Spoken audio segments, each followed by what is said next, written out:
Alright, hey guys, it's Camaro123454 here.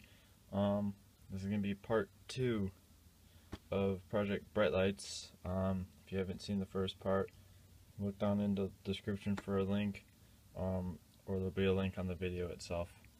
Go check out part 1, that's where I showed how to install, or how I did my custom switch panel up here on the ceiling for my off-road lights. So if you haven't seen that yet, go check that out. Again, this will be part 2. Alright, in this video I'm going to be installing the pods for Project Bright Lights. I was gifted these pods, so I didn't spend anything on them. I don't know how much they are, but I'm sure you can find something similar like this on Amazon. They look like just off-brand pods. There's 6 LEDs. I know they're pretty bright because my cousin has them on his Jeep. So they come in a white box. They come with all the mounting hardware you need, 4 bolts and washers for the mount, 1 bolt, washer, and nut for mounting the whole. Okay, we're in the front of the truck now. I have this room between my tow hook and my bumper right up in here.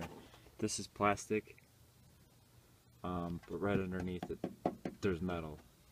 And what I'm planning on doing is today mounting these right up next to the tow hooks. But what I'm going to have to do, I'm going to have to cut the plastic part of the bumper off so that I can get to the metal underneath it to mount them out directly to the bumper mounts.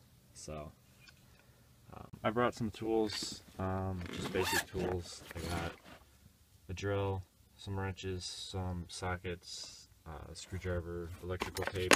I'm not wiring today, so I'm just going to tape off the ends really well so that they don't get corroded or messed up or anything. And I don't have a large cutoff wheel, so what I brought is my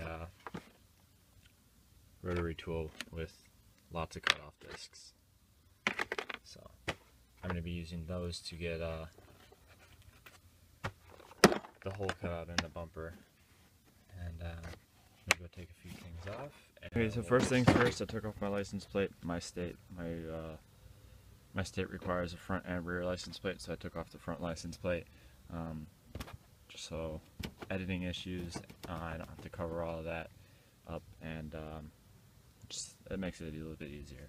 Second thing I'm going to do is, since I did paint my tow hooks, I don't want to risk damaging them. For me to take off my tow hooks, there are 2 bolts right here and right here. These are 15mm bolts.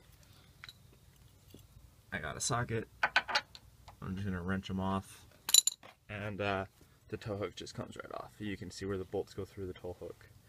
I'm gonna take those off. Just before I take the tow hook off, though, I am going to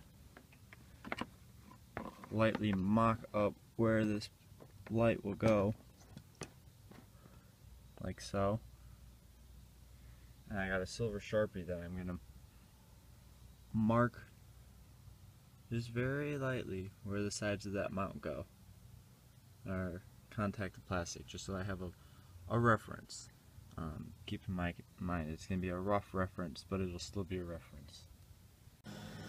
Alright, so I got my 2 reference points right here. Boom and boom.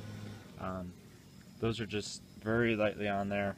I bedlined my bumper, but since I'm going to be cutting out part of it right there,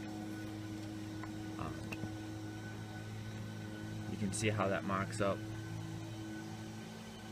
and then that keeps it roughly centered. I'm not looking for precision here, just getting them on though. They're small enough where if they're a little bit off, they're not going to be too terribly bad. I'm going to take off this bolt, and that's going to remove it. Alright, so that's 1 tow hook removed. It gives me plenty of working space without risking damaging the paint on the tow hook. So what I'm going to do next, since I have those reference points, I'm going to mark these up and figure out how far back I want them, and if I want them which way I want them angled, out or forward. So I do want to mention I'm only going to do video for one side because I'm going to do the same stuff on the other side, so I don't need a video of that. I'm only doing it on the driver's side right now, so that's all I'm going to do it on. Alright, so here's the mount for the other light. Since it's not on the light, I'm going to use this more for reference. It's a bit easier to work with. So there's actually about that much clearance between the plastic and the metal. So taking this, putting it behind the bumper, it's going to sit up pretty high. I got to keep that in mind when I cut this out, because I might have to cut it a bit wider. But I know, looking at my marks, about lined up with this part of the frame right here. So I'm going to assume it's going to be very similar on the other side. Okay, so I'm going to cut out, come forward, and I'm only going to slowly work my way forward. As you can see, I test cut just to see how the rotary tool would cut the material. Just come forward slowly, come across, go back. And I'm just going to keep doing that until I have enough room to fit the mount in. So I'm going to keep doing that. Okay, so I got a hole cut out. Not very noticeable. What I'm going to do now is take a sanding disc and just sand all of this off, just to clean it up a little bit. Alright, so that's just a hole cut out.